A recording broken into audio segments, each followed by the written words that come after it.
ایک نبی صلی اللہ علیہ وسلم کو صحابی عرض کی تھی، اے اللہ کے رسول صلی اللہ علیہ وسلم والدین دا میرے اتے کیا حق ہے؟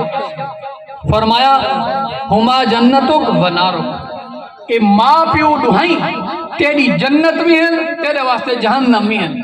فرمایا وہ کی میں جنت کی میں ہیں تے جہنم کی میں ہیں۔ فرمایا حق ادا کرے سے انہاں دی خدمت کرے سے تیرے واسطے جنت ہیں، انہاں کو راضی کرے سے تیرے واسطے جنت ہیں، اگر تو انہاں کو ناراض کرے سے تیرے واسطے جہنم ہے۔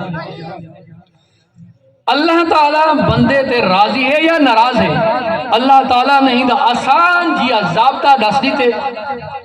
اگر کوئی آدمی معلوم کرنا چاہتے کہ میرا رب میرے اوتے راضی ہے یا ناراض ہے، آسان جیا ضابطہ ہے، کوئی لمبا چوڑا چلا نہیں، کوئی وظیفہ نہیں، ایک عمل دس دیتے، پہچان گنشو کہ میں تالو تے راضی ہوں یا ناراض ہوں، دیکھ گنو کیا ہے وہ وظیفہ۔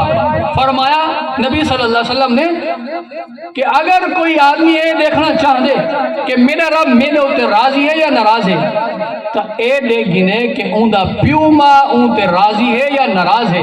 اگر پیو ماں راضی ہے سمجھ گنے رب بھی راضی ہے، اگر پیو ماں ناراض ہے ول سمجھ گنے ان رب بھی اندو تے ناراض ہے۔